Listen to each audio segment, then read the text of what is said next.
Good morning friends. आज हम लोग एंशिएंट इंडिया में कहाँ आ गए हैं तो 6ठी शताब्दी ईसा पूर्व की राजनीतिक दशा से शुरू करेंगे, यानी कि मगध जनपद से शुरू करेंगे और उससे आगे बढ़ेंगे। हम लोग कर क्या रहे थे तो हम लोग NCERT सार संग्रह बुक है उसका चैप्टर वाइज अध्ययन कर रहे थे। इसी कड़ी में हम लोगों ने geography of India, world geography, Indian polity, साथ में साइंस एंड टेक्नोलॉजी और पर्यावरण संबंधित वीडियो बनाए जा चुके हैं। और हिस्ट्री का आज दूसरा वीडियो होगा। साइंस के भी सारे फिजिक्स, केमिस्ट्री, मैथ नहीं, फिजिक्स, केमिस्ट्री और बायोलॉजी के भी वीडियो बनाए जा चुके हैं। आज देखते हैं तो प्रथम मगध साम्राज्य का उत्कर्ष किस शताब्दी में हुआ था। तो ईसा पूर्व 6ठी शताब्दी की बात है। मगध साम्राज्य का वास्तविक कौन था तो यह बिंबिसार से लोग जानते हैं। इस समय है 544 से 549 ईसा पूर्व का बात है। इसी समय बिंबिसार का आगाज हुआ था। गोदावरी नदी के तट पर स्थित महाजनपद का क्या नाम था। अस्मक कहिए या कहीं असक मिलता है। यह दक्षिण भारत में स्थित एकमात्र महाजनपद थी। नंदवंश के पश्चात मगध पर किस राजवंश ने शासन किया तो मौर्य वंश ने। पाटलिपुत्र को किस शासक ने सर्वप्रथम अपनी राजधानी बनाया तो वे थे उदयन और वासदत्ता की कहानी किस स्थान विशेष से संबंधित है तो यह उदयन और वासदत्ता दूसरे हैं, ये उज्जैन वाले हैं। और यह उदयन हर्यक वंश का था, अजातशत्रु का बेटा था। सिकंदर के आक्रमण के समय उत्तर भारत में नंदवंशीय शासक घनानंद का शासन था। गौतम बुद्ध के समय का प्रसिद्ध वैद्य जीवक को किसने अपने दरबार में स्थान प्रदान किया था। उनका नाम तो वे थे बिंबिसार। प्राचीन स्थान श्रावस्ती का नगर विन्यास किस आकृति का है, इस तरह का, यानी अर्धचंद्राकार है। मगध के किस शासक ने राज्यरोहण के लिए अपने पिता की हत्या की, पहला कांड। दूसरा, स्वयं भी अपने पुत्र द्वारा मारा गया। सबसे पहले थे बिंबिसार, इनको इनका पुत्र अजातशत्रु ने मार दिया। अजातशत्रु का पुत्र कौन था तो उदयन था, यह अजातशत्रु को मार दिया। सिकंदर एवं पोरस की सेनाओं के मध्य किस नदी के तट पर युद्ध हुआ था। वह नदी थी झेलम नदी, या अंग्रेजी में किसको हाइट स्पीच का युद्ध है। किस शासक को परशुराम का दूसरा अवतार कहा जाता है, वो थे महापद्म नंद।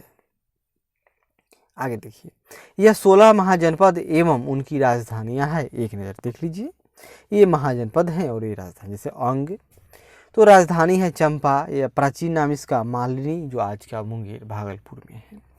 दूसरा है मगध, प्राचीन राजधानी इसकी गिरिव्रज या राजगीर थी और आधुनिक राजधानी इसकी पाटलिपुत्र, मतलब बाद में पाटलिपुत्र थी। मल्ल राजधानी कुशीनारा, पावापुरी, देवरिया, गोरखपुर की बात है। काशी यानी कि राजधानी इसका वाराणसी। कौशल राजधानी श्रावस्ती, अयोध्या यानी कहिए फैजाबाद। पंचाल तो राजधानी इसकी उत्तरी पंचाल की राजधानी अहिच्छत्र और दक्षिणी पंचाल की राजधानी कामपिल्ले। कुरु राजधानी इंद्रप्रस्थ, मेरठ दक्षिण पूर्वी हरियाणा में स्थित है। वज्जी इसकी राजधानी विदेह एवं मिथिला, 2 राजधानियाँ।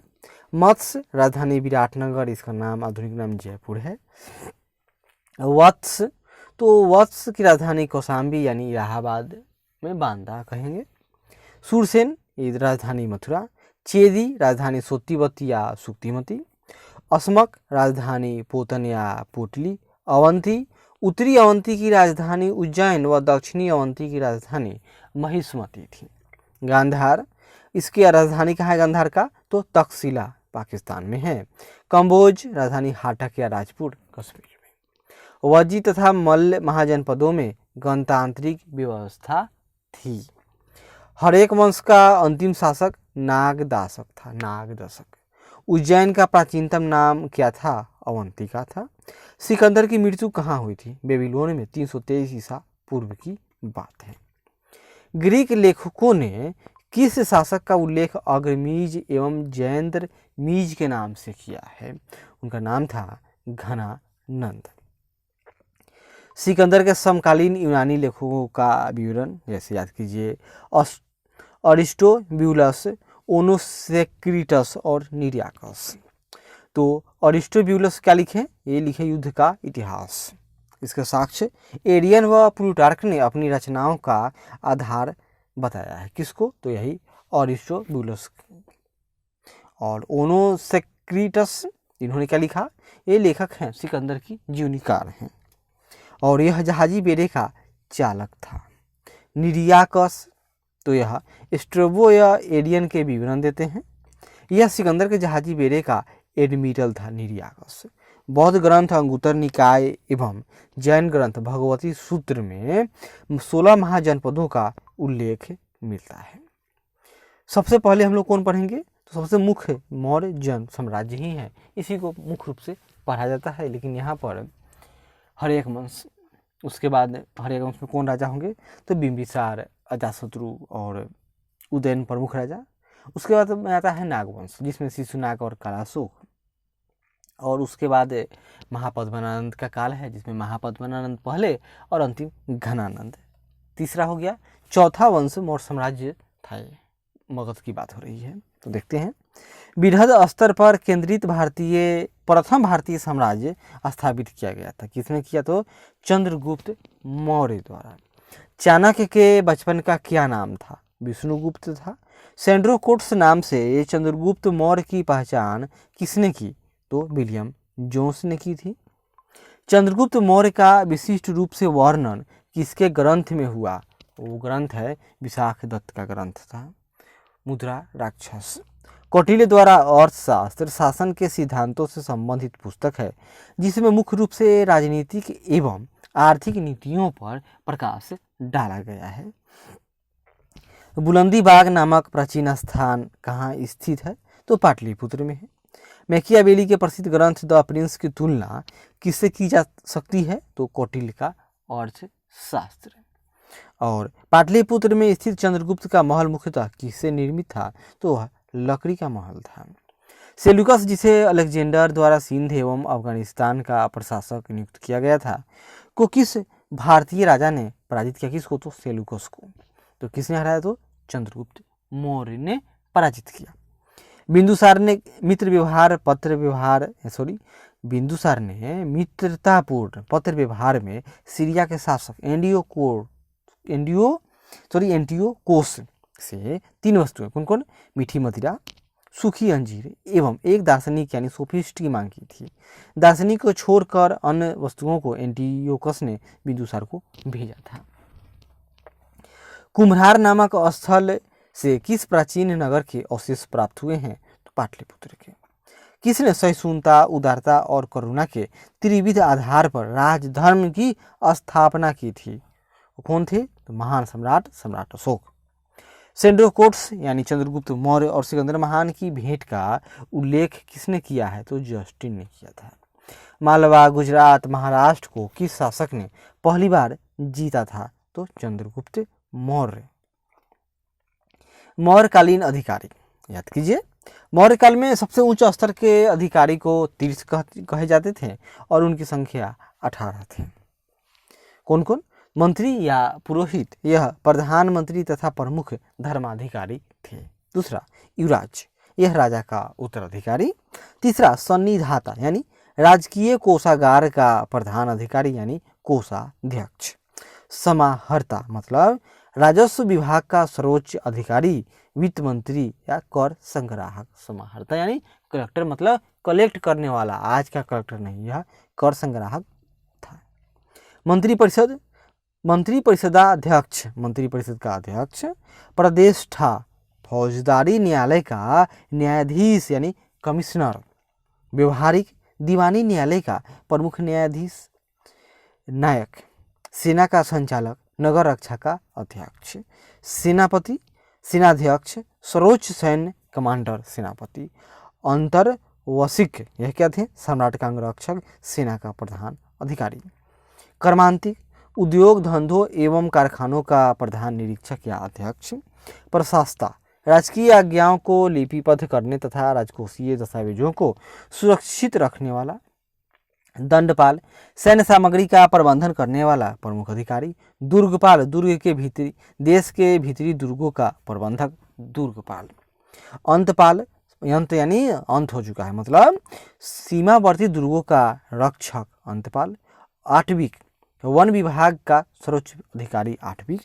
दौवारिक, राजमहल का प्रबंध व देखरेख करने वाला प्रधान अधिकारी। और नागरक यानी नगर का सर्वोच्च अधिकारी यानी मेयर कहेंगे उसको। मौर्यकालीन अधिकारी पौतवाध्यक्ष का मुख्य कार्य माप तोल का था। गुर्जरा, मस्की, नेट्टूर एवं उदगोलम, इन 4 अभिलेखों में अशोक के वास्तविक नाम का उल्लेख मिलता है। याद कर लीजिए, गुर्जरा, मस्की, नेट्टूर एवं उदगोलम में किस मौर्य, यहाँ देखिए, किस मौर्य दक्कन यानी मौर्य, कौन सा मौर्य था जिसका दक्कन की विजय शासन ने प्राप्त की थी? मौर्य का नाम बताइए, वो कौन राजा था जिसने दक्कन की विजय कर लिया? वे थे चंद्रगुप्त मौर्य। यह कि अब किस अभिलेख से प्रमाणित होता है कि चंद्रगुप्त मौर्य का प्रभाव पश्चिम भारत पर था? रुद्रदामन के जूनागढ़ अभिलेख से। चंद्रगुप्त मौर्य अपने जीवन के अंतिम दिनों में श्रावणबेलगोला चले गए थे, जहां उन्होंने जैन विधि से उपवास विधि, इसको क्या कहते हैं, संधारा पद्धति या संलेखना पद्धति से प्राण त्याग दिए थे। मगध साम्राज्य में रज्जुक किसे कहा गया है? मौर्य साम्राज्य में भूमि मापक अधिकारी को। ब्राह्मी लिपि की प्रथम पहचान किस पर उत्कीर्ण अक्षरों से की गई है? तो पत्थर की पट्टियों से। सम्राट अशोक का शिलालेख है शहबाजगढ़ी से प्राप्त हुआ है। यह स्थान कहाँ स्थित है? तो पेशावर यानी पाकिस्तान में। अशोक के शिलालेखों में प्रयुक्त भाषा कौन सी है? तो याद कर लीजिए, वह भाषा प्राकृत है, प्राकृत। अशोक के अभिलेखों की कुछ खोजकर्ता हैं, याद करते हैं। धौली अभिलेख खोजकर्ता थे किट्टो, यह 1837 की बात है। भाभरू शिलालेख कैप्टन बर्ट ने खोजा था। बराबर व नागार्जुनी गुफा, ये बिहार की बात है, तो यह हैरिंगटन महोदय ने इसकी खोज की थी। दिल्ली टोपरा कैप्टन पुलियर। दिल्ली मेरठ स्तंभ लेख पैड्रे टी पैंथलर ने। मानसेहरा कैप्टन ले। और आगे देखिए, कालसी शिलालेख जॉन फॉरेस्ट। रुमिनदेई अभिलेख, रुमिनदेई तो फिहरर ने। जौगढ़ अभिलेख सर वाल्टर इलियट। गिरनार अभिलेख लेफ्टिनेंट कर्नल टाड, गिरनार अभिलेख लेफ्टिनेंट कर्नल टाड। शहबाजगढ़ी एक फ्रांसीसी अधिकारी ने खोज निकाला। इलाहाबाद स्तंभ लेख टी.एस. बर्ट ने खोजा था। मस्की अभिलेख बिडेन महोदय ने। निगाली सागर ये फिरर। और रामपुरवा कार्लाइल। सारनाथ स्तंभ ऑरेल स्टाइन ने खोज निकाला था। और आगे देखिए, अशोक ने बौद्ध होने के बाद भी हिंदू धर्म में आस्था नहीं छोड़ी। इसका प्रमाण किससे मिलता है? देवा नाम पिए दसी, यानी देवों का प्यारा है। जब देवों का प्यारा है, देव को मानते हैं, तो बौद्ध कैसे हुए? उपनाम से। पराग के अशोक ब्राह्मी लिपि का पता किस स्थान से चला है? तो श्रीलंका स्थित अनुराधापुर। सारनाथ स्तंभ का निर्माण किसने करवाया था? अशोक ने। भारतीय उपमहाद्वीप का प्रथम शासक कौन था जिसने अभिलेखों के माध्यम से शासनादेश जारी किया, यानी बड़े बड़े होर्डिंग एंड बैनर पोस्टर लगाए थे? तो अशोक ही कहे जाएंगे। वह कौन सा स्तंभ है जिसमें अशोक ने स्वयं को मगध का सम्राट बताया है? भाबरू स्तंभ, जो राजस्थान में है। ब्राह्मी लिपि यानी ब्राह्मी स्क्रिप्ट में लिखे अशोक के शिलालेखों को सर्वप्रथम जेम्स प्रिंसेप ने पढ़ा था। अशोक के किस अभिलेख से धम्म महापात्रों की नियुक्ति की सूचना मिलती है? तो 5वें बृहद शिलालेख से। गुर्जरा लघु शिलालेख कहाँ स्थित है? तो गुर्जरा यह मध्य प्रदेश के दतिया जिले में है। मौर्य काल में भूमिकर, जो कि राज्य की आय का मुख्य स्रोत था, किस अधिकारी द्वारा एकत्रित किया जाता था? वो थे सीताध्यक्ष। मध्य प्रदेश स्थित सांची के स्तूप का निर्माण किस मौर्य शासक ने करवाया था? तो करवाने वाले अशोक थे। मौर्य राजवंश के शासकों के सुदूर देशों जैसे सीरिया एवं मिस्र के साथ राजकीय संबंध थे। उत्तराखंड में सम्राट अशोक के शिलालेखों की एक प्रति किस स्थान से प्राप्त हुई है? तो है कालसी। प्रसिद्ध यूनानी राजदूत मेगास्थनीज भारत में किसके दरबार में आया था? तो चंद्रगुप्त मौर्य के दरबार में। उस समय कुछ विभाग अधिकारी है और विभाग का नाम, जैसे सीताध्यक्ष मतलब कृषि विभाग का अध्यक्ष, अकाराध्यक्ष यानी खानों का अध्यक्ष, लक्षणाध्यक्ष मुद्रा विभाग का अध्यक्ष यानी प्रधान, शुल्काध्यक्ष व्यापारिक कर का प्रधान, मुद्राध्यक्ष याद कीजिए मुद्रा मतलब पैसा ना लगाइएगा, पासपोर्ट विभाग का अध्यक्ष, संस्थाध्यक्ष व्यापारिक मार्गों का अध्यक्ष यानी संस्थाध्यक्ष। मौर्य काल में व्यापारियों के संगठन को संभूत समुत्थान और समव्यवहारिक तथा व्यापारियों के नेता को सार्थवाह कहा जाता था। गुप्त व्यवस्था का प्रथम विस्तृत विवरण या वर्णन किस ग्रंथ में किया गया है? वह है अर्थशास्त्र। मौर्य काल की किस पुस्तक में याद कीजिए जहाज निर्माण व नाविक गतिविधियों का वर्णन है? तो वह इंडिका यानी मेगास्थनीज में।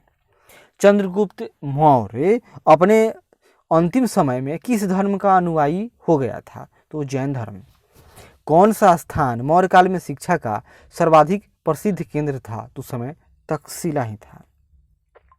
गांवों के शासन को स्वायत्तशासी पंचायतों के माध्यम से संचालित करने की व्यवस्था का सूत्रपात किस वंश ने किया था? तो मौर्यों ने किया। मेगास्थनीज ने अपनी पुस्तक इंडिका में भारतीय समाज को 7 श्रेणियों में विभाजित किया है। अशोक का समकालीन तुर्मय, याद कीजिए तुर्मय कहाँ का शासक था? तो तुर्मय ये मिस्र के राजा थे। तुर्मय मिस्र के शासक 2288 से 246 ईसा पूर्व की बात हो रही है। क्या नाम था उनका? टॉलमी फिलाडेल्फस के साथ अशोक के राजनयिक संबंध थे। संभवतः इसी को ही तुर्मय कहा जाता है, यानी फिलाडेल्फस को ही तुर्मय कहा जाता है। चंद्रगुप्त मौर्य और अशोक दोनों का एक साथ उल्लेख किसके अभिलेख में किया गया है? तो याद कर लीजिए महाक्षत्रप रुद्रदामन का जूनागढ़ अभिलेख से, जो गुजरात में है।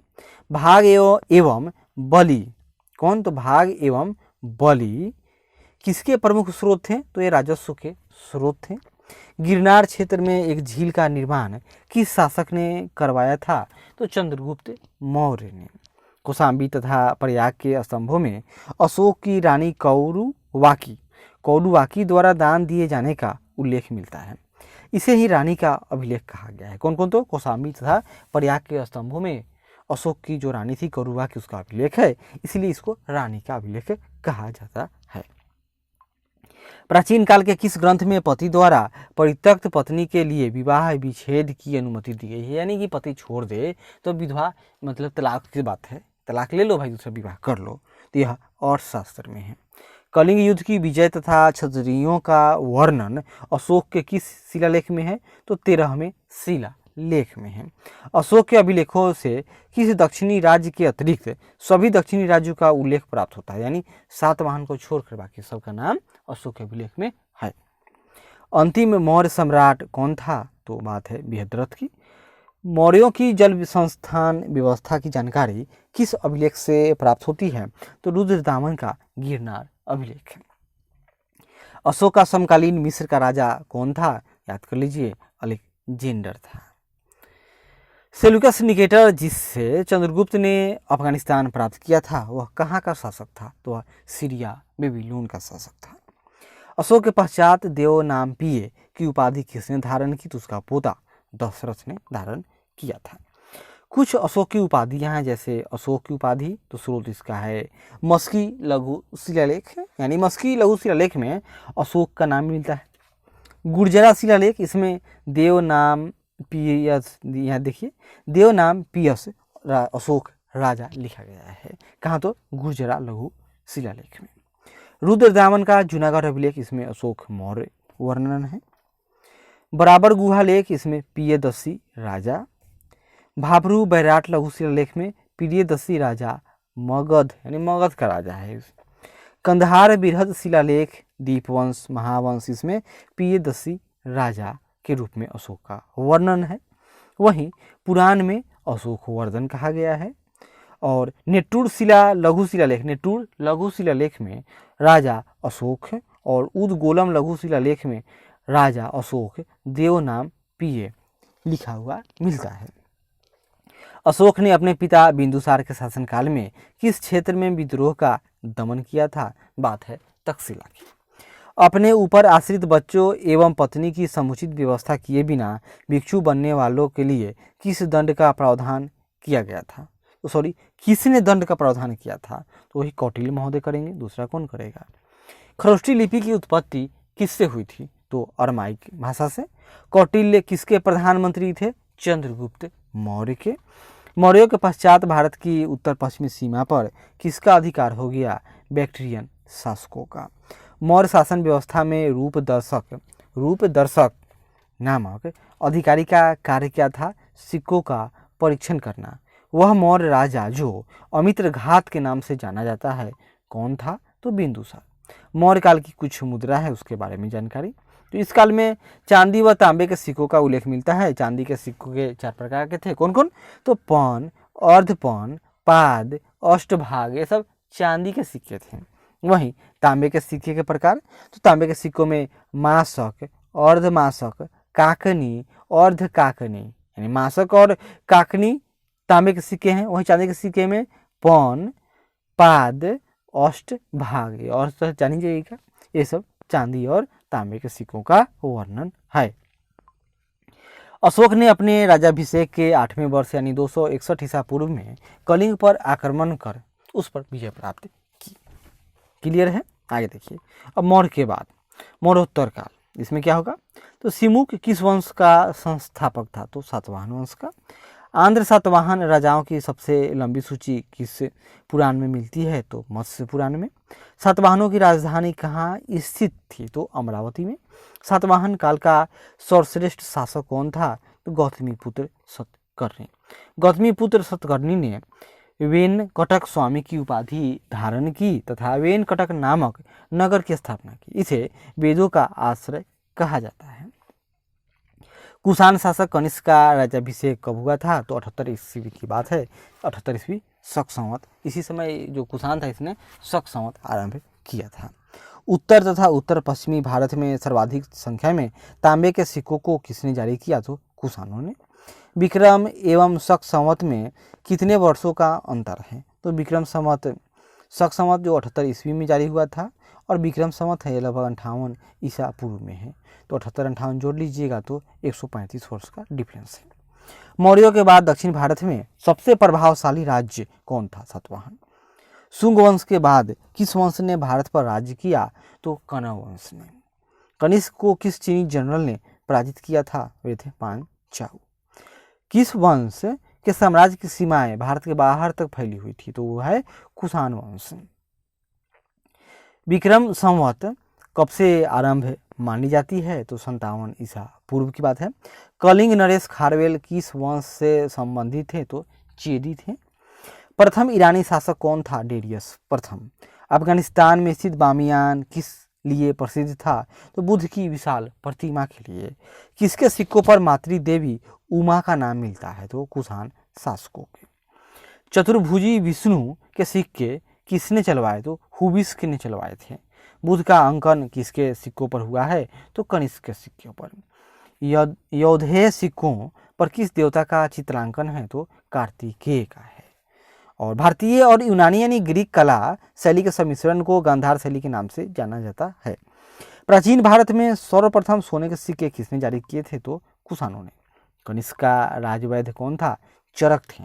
कनिष्क किस संप्रदाय से संबंधित था? तो यह बौद्धों के महायान संप्रदाय से। किस राजवंश ने हत्या करके सत्ता हत्याई और जिसका अंत भी हत्या के द्वारा ही हुआ था? तो शुंग वंश। भारत के यूनानी शासकों में से किसकी स्मृति भारतीय साहित्यिक ग्रंथों में सर्वाधिक सुरक्षित है? तो वह है मीनांडर महोदय की। आगे देखिए। मौर्योत्तर काल में कुछ विदेशी आक्रमणकारी जैसे हिंद यवन 190 ईसा पूर्व में इनका आक्रमण होते हैं। यह इनका मूल स्थान बैक्ट्रिया और अफगानिस्तान है। सर्वाधिक प्रसिद्ध राजा यहाँ के मीनांडर, मिलिंद, साकल कहेंगे हम लोग। और इनका राजधानी तो वर्तमान सियालकोट माना जाता है। शक और सिथियन 90 ईसा पूर्व में भारत पर आक्रमण किए और सीरिया और ईरान इनका मूल निवास था। सर्वाधिक प्रसिद्ध राजा जो पश्चिमी भारत में हुआ नहपान था। और महाराष्ट्र में प्राप्त अभिलेखों तथा सातवाहन अभिलेखों में इसका उल्लेख है। पार्थिया या पहलव पहली सदी ईसा पूर्व के अंत में भारत पर आक्रमण होता है। पार्थिया और ईरान से आए थे। गोंडोफर्नीज प्रसिद्ध इसका राजा था और बेग्राम अफगानिस्तान में विशाल संख्या में इसके सिक्के मिले हैं। कुषाण या यूची कहेंगे, यूची जनजाति थे जो 15 ईस्वी में भारत आया। तुर्की और तुर्किस्तान इसका उद्गम स्थल माना जाता है। प्रसिद्ध राजा कनिष्क। उज्जैनी यानी वर्तमान उज्जैन और पुरुषपुर यानी वर्तमान पेशावर राजधानियाँ थी इसके। आक्रमणकारियों का क्रम, सबसे पहले हिंद यवन आए, फिर शक आए, फिर पहलव, सबसे अंत में कुषाण भारत में आए थे। सर्वप्रथम सोने के सिक्के जारी करने का श्रेय कुषाण शासक भीम कोडफिसेस को दिया जाता है। गुप्त काल यानी पहले मौर्य काल, मौर्य काल के बाद में कुछ दिन क्या लगभग 180-90 सालों के लिए शुंग वंश का शासन था, जिसके संस्थापक पुष्यमित्र शुंग थे। उसके बाद पुष्यमित्र शुंग के बाद में कण्व वंश का कुछ दिन शासन रहेगा, जिसके प्रमुख राजा सुशर्मा होंगे। और कण्व वंश के बाद सिमुक आएगा। सिमुक कण्व वंश के अंतिम राजा की हत्या करेगा और यहाँ से राजधानी दक्षिणी भारत चला जाएगा और पोटन या पाटन जो कही वह राजधानी के रूप में प्रतिष्ठान स्थापित होगा। किसकी? तो सातवाहनों की राजधानी। और फिर उत्तर भारत में कोई एकीकृत राज्य न है। उस समय उत्तर भारत के पश्चिमी क्षेत्र में कुषाणों का शासन है। बीच में कुछ दिन शुंग वंश रहेंगे। शुंग वंश इसी तरह से छोटे मोटे और क्षत्रपों का शासन होता है। और उसके बाद धीरे धीरे 300 साल का यह डार्क एज चलता है। और उसके बाद फिर भारत में एक मजबूत शासन व्यवस्था यानी गुप्तों के समय में स्थापित होती है। तो गुप्त राजवंश का प्रथम शासक कौन था? तो वो थे आपके श्रीगुप्त। नगरों का क्रमिक पतन किस एक काल की महत्वपूर्ण विशेषता थी? तो गुप्त काल की। प्राचीन भारत में किस वंश का शासनकाल स्वर्ण युग कहा जाता है? तो गुप्त वंश का। गुप्त वंश ने किस अवधि तक शासन किया? 275 से 550 ईस्वी तक। भारत का नेपोलियन किसे कहा जाता है? समुद्रगुप्त को। समुद्रगुप्त प्रथम गुप्त शासक था जिसने परम भागवत की उपाधि धारण की। इसके बाद गुप्त शासक चंद्रगुप्त द्वितीय ने भी परम भागवत की उपाधि धारण की थी। गुप्त संवत की स्थापना किस शासक ने की थी? तो चंद्रगुप्त प्रथम ने। किस गुप्त राजा ने भी उसके एक अन्य नाम देवगुप्त था? तो चंद्रगुप्त द्वितीय का। गुप्त काल में उत्तर भारतीय व्यापार किस पतन से संचालित होता था? याद कर लीजिए, ताम्र लिपि। इलाहाबाद स्तंभ अभिलेख यानी प्रयाग प्रशस्ति से समुद्रगुप्त के शासनकाल तथा सैन्य अभियान के विषय में जानकारी मिलती है। किस गुप्त शासक ने सर्वप्रथम सिक्के जारी किए थे? चंद्रगुप्त प्रथम ने। गुप्तकालीन स्वर्ण मुद्रा को क्या कहते हैं? दिनार कहते हैं। दिल्ली की कुव्वत उल इस्लाम मस्जिद के प्रांगण में स्थित प्रसिद्ध लौह स्तंभ किसकी स्मृति में बनाया गया है? तो चंद्रगुप्त विक्रमादित्य यानी चंद्रगुप्त द्वितीय। क्यों? क्योंकि उस पर चंद्र लिखा हुआ है। किस शासक को शक विजेता कहा जाता है? चंद्रगुप्त द्वितीय को। गुप्त शासकों की प्रमुख उपाधियां जैसे श्रीगुप्त, इनकी उपाधियां आदिराज, महाराज, चंद्रगुप्त द्वितीय, इनका पहले देखेंगे, श्रीगुप्त, आदिराज, महाराज। फिर समुद्रगुप्त उपाधि पराक्रमांक समुद्रगुप्त, चंद्रगुप्त द्वितीय, विक्रमादित्य विक्रमांक, कुमारगुप्त यह है महेंद्रादित्य, स्कंदगुप्त शकादित्य, सक्रोपम मतलब शकों का नाश करने वाले, चंद्रगुप्त फर्स्ट ये महाराजा धीराज की उपाधि थी। गुप्तकालीन कुछ अधिकारी जैसे कि उनका अधिकारी है और विभाग का नाम, जैसे महासेनापति यानी सेना का सर्वोच्च अधिकारी, रणभांडागारिक यानी सेना की आवश्यकताओं की पूर्ति करने वाला प्रधान अधिकारी, महासंधि विग्राहक यानी युद्ध व शांति का प्रधान, महाभांडागाराधिकृत मतलब इसमें क्या अंतर है? ये है रणभांडागारिक यानी सेना की आवश्यकताओं की पूर्ति करने वाला प्रधान अधिकारी, और यह है महाभांडागाराधिकृत यानी राजकीय कोष का प्रधान।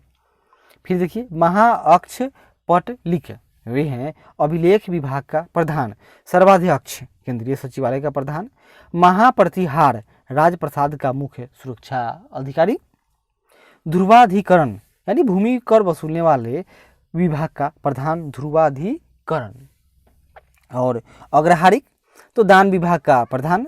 महाबलाधिकृत सेना का क्या कहें तो ये सर्वोच्च सेनापति। तो सर्वाध्यक्ष तो ये क्या हो गए, केंद्रीय सचिवालय का प्रधान। महाप्रतिहार राजप्रसाद का मुख्य सुरक्षा अधिकारी। और ध्रुवाधिकरण भूमि कर वसूलने वाले विभाग का प्रधान। अग्रहारिक दान विभाग का प्रधान। महाबलाधिकृत जो ताकत कहाँ होगा, जो सेना का सेनापति होगा यानी सर्वोच्च अधिकारी। महादंड नायक न्यायाधीश। दंडपाशी पुलिस विभाग का सर्वोच्च अधिकारी। विनय स्थिति स्थापक यानी शिक्षा अधिकारी। गुप्त काल में अपनी आयुर्विज्ञान विषयक रचना के लिए कौन प्रसिद्ध था, याद कर लीजिए कौन थे तो सुश्रुत। चंद्रगुप्त के 9 रत्न में से कौन फलित ज्योतिष से संबंधित था, तो छपनक। चंद्रगुप्त द्वितीय स्वयं एक विद्वान तथा विद्वानों का आश्रय दाता था। उसके विद्वान में 9 विद्वानों का एक समूह जिसे नवरत्न कहा जाता है। इसमें कालिदास, धन्वंतरी, छपनक, शंकु, बिताल भट्ट, अमर सिंह, घटपर्र, वाराह मिहिर और वर रुचि जैसे विद्वान थे। शक एवं गुप्त संवतों के मध्य कितना अंतर है, तो 242 वर्ष का है। गुप्तकालीन रजत यानी चांदी मुद्राओं को क्या नाम दिया गया है, तो वे रूपक हैं। कुमार गुप्त, यहाँ देखिए, कुमार गुप्त कालीन मंदसौर अभिलेख में किस श्रेणी का उल्लेख किया गया है, तो तंतु आय का। और मध्य प्रदेश के रीवा जिले में स्थित सुपिया का लेख में गुप्त वंश को घटोत्कच वंश भी कहा गया है। गुप्त काल में कृषि व्यवस्था का महत्वपूर्ण लक्षण क्या था, तो सामंतवाद का आरंभ होता है। गुप्तकालीन कुछ भूमि है यानी उसका वर्गीकरण, जैसे यहाँ देखिए क्षेत्र यानी खेती करने योग्य भूमि। वास्तु यानी निवास करने योग्य भूमि। खील यानी जो भूमि कृषि योग्य न होती है उसे खील कहेंगे। अपरहत यानी जंगली भूमि। चारागाह पशुओं के चरने के लिए छोड़ी गई भूमि चारागाह। किस शासक ने 4 अश्वमेध यज्ञ किए थे, तो प्रवर सेन प्रथम ने। कायस्थ शब्द का उल्लेख किस ग्रंथ में मिलता है, तो मुद्रा राक्षस में। ईंटों से निर्मित गुप्तकालीन मंदिर कहाँ स्थित है, तो बिठूर यानी कानपुर में। कुमार गुप्त के समय में ही मध्य भारत में रजत सिक्कों यानी मयूर शैलों का प्रचलन हुआ। उसने महेंद्रादित्य की उपाधि धारण की थी, कौन, कुमार गुप्त। नालंदा विश्वविद्यालय की स्थापना कुमार गुप्त के शासनकाल में ही की गई थी। गुप्त काल में पैठन की प्रसिद्धि का क्या कारण था, यह व्यापारिक मंडी था। शतरंज का खेल भारत में गुप्त काल के दौरान आरंभ हुआ, जहां इसे चतुरंग के नाम से जाना जाता था। भारत से यह ईरान एवं तत्पश्चात यूरोप पहुंचा। गुप्त काल में किस बंदरगाह से दक्षिण पूर्वी एशियाई राष्ट्रों को जहाज रवाना होते थे, तो ताम्र लिप्ति की बात है। किस चीनी यात्री ने गुप्त काल में भारत की दशा का वर्णन किया है, तो फाहियान ने। भारत हिंदू देवी देवताओं को समर्पित सबसे प्राचीन मंदिर किसके काल का है, यानी भारत में, तो गुप्त काल में है। सती प्रथा का प्रथम अभिलेख ये साक्ष्य ईरान से प्राप्त हुआ है। यह अभिलेख लगभग 510 ईस्वी का है, जिसमें गोपराज नामक सेनापति की स्त्री के सती होने का उल्लेख है। गुप्त काल में चीन से भारत में किस वस्तु का आयात किया जाता था, तो रेशमी कपड़ों का। गणराज्यों के अंत के लिए कौन उत्तरदायी था, तो समुद्रगुप्त। गुप्त काल का प्रसिद्ध खगोल शास्त्री था, कौन, तो आर्यभट्ट। गुप्तकालीन चित्रकला का उत्कृष्टतम नमूना रूप मिलता है, तो अजंता में। विशाखदत्त नाटक देवी चंद्रगुप्तम में उल्लेख मिलता है कि चंद्रगुप्त द्वितीय ने अपने बड़े भाई रामगुप्त की हत्या की। किसके स्वर्ण सिक्के में हीन यानी मिलावट धातु का प्रतिशत सर्वाधिक है, यानी राजा कमजोर होगा धीरे धीरे। बात है स्कंद गुप्त के समय की। गुप्त काल में लिखित संस्कृत नाटकों में स्त्रियों और शूद्रों के संवाद किस भाषा में है, तो प्राकृत में है। गुप्त वंश का अंतिम शासक कौन था, तो विष्णुगुप्त। चंद्रगुप्त द्वितीय विक्रमादित्य को किस कारण से सकारी कहा गया है, तो चंद्रगुप्त द्वितीय यानी विक्रमादित्य को सकारी शकों पर विजय के कारण। किस अभिलेख में समुद्रगुप्त को लिच्छवी दौहित्र बताया गया है, तो प्रयाग अभिलेख में। किसको, तो समुद्रगुप्त को। हुनों ने स्कंद गुप्त के शासनकाल में आक्रमण किया था। इसमें स्कंद गुप्त ने क्या किया तो हुनों पर विजय प्राप्त की। गुप्त काल में श्रेणियों से बड़ी संस्था जिसकी शिल्प श्रेणियां सदस्य थीं को क्या कहा जाता था तो वे निगम कहलाते थे। अग्रहार से क्या तात्पर्य है तो ब्राह्मणों को दिया जाने वाला भूदान। विदिशा के पास उदयगिरी बुद्ध गुफाओं का निर्माण किस काल में हुआ था तो गुप्त काल में। बराह गुहा का निर्माण किस देवता के सम्मान में करवाया गया था तो भगवान विष्णु के सम्मान में। गुप्त साम्राज्य के समकालीन कुछ राजवंश जैसे वाकाटक राजवंश, इसका संस्थापक विंध्यशक्ति था और अंतिम राजा तो सौरसेन। और ये वाकाटक किधर है तो आज कहेंगे हम लोग सह्याद्री क्षेत्र यानी महाराष्ट्र की बात है। नाग राजवंश तो इसके संस्थापक भवनाग थे। त्रैकूटक राजवंश तो इंद्रदत्त का संबंध है। हुन राजवंश तोरमान। सालकायन राजवंश तो इससे संबंधित है देववर्मन। और विष्णु कुंडिन राजवंश संबंधित विक्रमेंद्र फर्स्ट। माथुर राजवंश तो इसमें एक का नाम आता है अच्युत और दूसरा आता है शंकर वर्मन का नाम। कलहन के अनुसार अशोक ने अपने शासन के 7वें वर्ष में कश्मीर को जीता तथा कश्मीर में श्रीनगर की स्थापना की। गुप्तोत्तर काल की बात है। अब हम लोग गुप्तोत्तर काल के बारे में थोड़ी सी जानकारी प्राप्त करेंगे। तो देखते हैं कि यहाँ पर क्या क्या पढ़ने लायक है। तो गुर्जर प्रतिहार वंश की स्थापना किस शासक ने की थी तो नागभट्ट प्रथम ने। राष्ट्रकूट साम्राज्य की स्थापना किसने की थी तो दंती दुर्ग ने। गुप्तोत्तर काल में भारत में मुख्यतः किसका आयात किया जाता था तो घोड़ों का। मौखरी शासकों की राजधानी कहाँ स्थित थी तो कन्नौज में है। सम्राट हर्षवर्धन ने अपने शासनकाल में कन्नौज तथा प्रयाग में 2 बौद्ध महासम्मेलनों का आयोजन किया था। बाल विवाह की प्रथा किसके शासनकाल में आरंभ हुई तो कुषाण काल में। प्राचीन भारत में सिंचाई कर को क्या कहते थे तो विदग भागम। क्या कहते थे विदग भागम। हर्ष के प्रशासन में अवंती युद्ध और शांति का अधिकारी यानी हर्ष के शासनकाल में अवंती युद्ध और शांति का अधिकारी था। यानी कौन तो प्रशासन में अवंती युद्ध और शांति का अधिकारी था। इसके अतिरिक्त कुछ अन्य अधिकारी जैसे सिंहनाद सेनापति, कुंतल अशोक सेना का प्रधान, स्कंदगुप्त हस्त सेना का प्रधान, सामंत या महाराज नागरिक प्रशासन का प्रमुख है। और प्राचीन भारत में सिंचाई कर को क्या कहते थे तो याद कर लीजिए विदक भागम।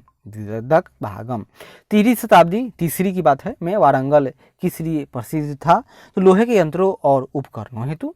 पुराणों के अनुसार चंद्रवंशीय शासकों का मूल स्थान किसे माना जाता है तो प्रतिष्ठानपुर को। हर्षचरित्र नामक पुस्तक के रचयिता कौन थे बाणभट्ट। हर्ष का शासनकाल कब से कब तक था तो 606 से 641 तक। सम्राट हर्ष ने अपनी राजधानी थानेश्वर से कहाँ स्थानांतरित की थी तो कन्नौज। और सम्राट हर्ष ने अपनी राजधानी थानेश्वर से कहाँ तो कन्नौज।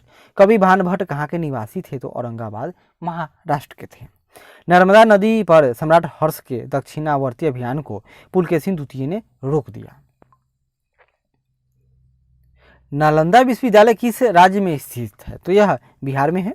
ह्वेनसांग किस राजा के शासनकाल में भारत आया था सम्राट हर्षवर्धन के काल में। भारत में नारियल की खेती का आरंभ कब से माना जाता है तो सातवाहन काल से।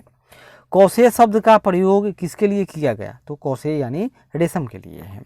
गुप्तोत्तर काल में प्रमुख वाणिज्यिक केंद्र कहाँ था तो कन्नौज। ह्वेनसांग की भारत यात्रा के समय सूती वस्त्रों के उत्पादन के लिए सबसे प्रसिद्ध नगर मथुरा था। गुप्तोत्तर काल में भूमि का स्वामित्व किसके हाथ में था तो ग्राम सभा। भारत में सबसे प्राचीन विश्वविद्यालय है नालंदा विश्वविद्यालय। भीनमाल की यात्रा किस चीनी यात्री ने की थी तो भीनमाल की यात्रा ह्वेनसांग ने की। चीनी यात्री इत्सिंग ने बिहार का भ्रमण किस समय किया था तो 672 ईस्वी की बात है। हर्ष को 3 नाटकों यानी प्रियदर्शिका, रचनावली और नागानंद के रचयिता के रूप में भी जाना जाता है। नालंदा विश्वविद्यालय को किसने नष्ट किया था बख्तियार खिलजी ने नष्ट कर दिया। किस काल में जजमानी व्यवस्था कहलाने वाली एक नए प्रकार की सामाजिक संरचना का भारत में प्रसार हुआ तो उत्तर गुप्त काल की है। चीन में दूध भेजने वाले कुछ शासक याद कीजिए तो हर्षवर्धन यह पुष्पभूति वंश का था। नरसिंह द्वितीय पल्लव वंश का, यशोवर्मन कन्नौज नरेश, कोलतुंग प्रथम यह चोल वंश के थे। यानी ये चारों हैं, ये लोग चीन में अपना दूतमंडल भेजे थे। मौर्यों द्वारा निर्मित सुदर्शन झील कठियावाड़ में है, और यह कठियावाड़ कहाँ है तो गुजरात में है, जिसका जीर्णोद्धार शक शासक रुद्रदामन प्रथम ने करवाया था और उस पर अपना नाम भी लिख दिया। प्राचीन भारत में स्थापत्य कला देखते हैं। खजुराहों का मातंगेश्वर मंदिर किस देवता को समर्पित है तो भगवान शिव को। 100 से अधिक बौद्ध गुफाएं कहाँ स्थित हैं तो कन्हेरी महाराष्ट्र में है। पालिताना, याद रखिए, पालिताना मंदिर किस नगर में अवस्थित है तो भावनगर। त्रिमूर्ति के नाम से कौन सी गुफा विख्यात है तो एलिफेंटा की गुफा। खजुराहो के मंदिर हिंदू एवं जैन धर्म से संबंधित है। इनका निर्माण चंदेल शासकों ने 950 से 250 ईस्वी में करवाया था। एलोरा की प्रसिद्ध शैलकीर्ति मंदिर व गुफाएं किस धर्म से संबंधित हैं तो हिंदू, बौद्ध एवं जैन धर्म। पशुपतिनाथ मंदिर किस देश में स्थित है तो यह नेपाल के काठमांडू में है। बौद्ध गुफा मंदिरों में कौन सबसे प्रसिद्ध है तो अजंता महाराष्ट्र में वाला। एलोरा गुफाओं यानी महाराष्ट्र का निर्माण, एलोरा गुफा कहाँ तो महाराष्ट्र में है, का निर्माण किन शासकों ने करवाया था तो राष्ट्रकूटों ने। यानी अजंता और एलोरा ये दो हैं, तो एलोरा का निर्माण राष्ट्रकूटों ने करवाया था और अजंता का संबंध गुप्तों से है। प्रसिद्ध नैमिषारण्य तीर्थ किस जनपद में है तो यह सीतापुर उत्तर प्रदेश में है। शैलकृत मंदिर स्थापत्य का आश्चर्य किसे माना जाता है तो कैलाश मंदिर एलोरा। एलिफेंटा के शैलकृत मंदिरों को स्थापित करने का श्रेय राष्ट्रकूट शासकों को दिया जाता है। यहाँ की गुफाएं शैव धर्म से संबंधित है। एलोरा के प्रसिद्ध शिव मंदिर का निर्माण राष्ट्रकूट शासक ने करवाया था, नाम था उसका कृष्ण प्रथम ने। अंकोर वाट का विष्णु मंदिर कहाँ पर स्थित है तो कंबोडिया में। किस धर्म को राष्ट्रकूटों का संरक्षण प्राप्त था तो जैन धर्म को भी प्राप्त था। कोणार्क सूर्य मंदिर का निर्माण किस शासक ने करवाया तो नरसिंह देव वर्मन ने करवाया था। काला पगोडा यानी ब्लैक पगोडा के नाम से किसे जाना जाता है तो कोणार्क के सूर्य मंदिर जो उड़ीसा में है। मोढेरा का सूर्य मंदिर किस राज्य में है तो यह गुजरात में है। जगन्नाथ मंदिर किस राज्य में स्थित है तो यह उड़ीसा में स्थित है। आगे देखते हैं। भुवनेश्वर तथा पुरी मंदिर का निर्माण किस शैली में हुआ है तो उत्तर भारत के जो मंदिर मिलेंगे वो आपको नागर शैली में मिलेंगे। द्रविड़ शैली के मंदिर में गोपुरम का तात्पर्य क्या है, उसका गेट यानी तोरण के ऊपर बने अलंकृत एवं बहुमंजिला भवन। ओडिशा के भुवनेश्वर में स्थित लिंगराज मंदिर वहाँ के नष्ट हुए मंदिरों में सर्वाधिक बड़ा और सबसे ऊंचा मंदिर है। चट्टानों को काटकर महाबलीपुरम का मंदिर किन शासकों द्वारा बनवाया गया था तो पल्लवों की यह अमर कृति है। प्राचीन नगर तक्षशिला किन दो नदियों के मध्य स्थित था तो झेलम और सिंधु के बीच। ऐतिहासिक दिगंबर जैन तीर्थ स्थल सोनगिरी कहाँ पर स्थित है तो यह मध्य प्रदेश में है। प्रसिद्ध विरूपाक्ष मंदिर कहाँ अवस्थित है तो हम्पी कर्नाटक में है। आदि शंकराचार्य ने 4 मठ स्थापित किए थे भारत को बांधने के लिए। जैसे उत्तर में कौन था तो ज्योतिर्मठ उत्तराखंड में, शारदा मठ यहाँ गुजरात में द्वारका में है शारदा मठ है। गोवर्धन मठ यह उड़ीसा यानी पूरब में गोवर्धन मठ पुरी में, और दक्षिण में श्रृंगेरी में क्या है तो वेदांत मठ है की स्थापना की थी। और भारत के सांस्कृतिक इतिहास के संदर्भ में पंचायतन शब्द किसे निर्दिष्ट करता है तो यह मंदिर रचना की एक शैली है। इसमें इस तरह से आकार में स्टार शेप में जो मंदिरों का निर्माण किया जाता है। यहाँ 1 2 3 4 5 और बीच में एक बहुत बड़ा मंदिर होगा। गंगई कोंड चोलपुरम के मंदिर का निर्माण किस शासक ने करवाया था तो राजेंद्र चोल ने करवाया था। राजराज चोल द्वारा निर्मित बृहदेश्वर मंदिर किस शैली का उदाहरण है तो द्रविड़ शैली का है। बोरोबुदुर का प्रख्यात स्तूप कहाँ पर स्थित है तो इंडोनेशिया के जावा द्वीप पर है। मंदिर स्थापत्य कला तो देखते हैं। एरण्य का विष्णु मंदिर, एरण्य यह सागर जिला यानी जिला का नाम सागर है जो मध्य प्रदेश में है। भूमरा का शिव मंदिर, भूमरा जो सतना जिला मध्य प्रदेश में है। सिरपुर का लक्ष्मण मंदिर या सिरपुर रायपुर जिला छत्तीसगढ़ में है। तिगवा का विष्णु मंदिर, यह तिगवा जो जबलपुर मध्य प्रदेश में है। नचना कुठार का पार्वती मंदिर या नचना कुठार पन्ना मध्य प्रदेश में है। भीतर गांव का कृष्ण मंदिर यह भीतर गांव कानपुर जिला उत्तर प्रदेश में है। पिपरिया का विष्णु मंदिर पिपरिया सतना जिला मध्य प्रदेश में है। देवगढ़ का दशावतार मंदिर देवगढ़ ललितपुर जिला यूपी में स्थित है। आगे बढ़ते हैं। माउंट आबू पर स्थित जैन धर्म का प्रसिद्ध दिलवाला मंदिर राजस्थान के सिरोही जिले में स्थित है। अब यहाँ से आगे जो दक्षिण भारत के राजवंश हैं उसके बारे में हम लोग पढ़ेंगे। इसको हम लोग एक अगले वीडियो में लाते हैं। तब तक धन्यवाद। आशा करते हैं कि यह प्रयास अच्छा लगे तो ज़रूर लाइक करें, शेयर करें, कमेंट करें और सब्सक्राइब करें। धन्यवाद।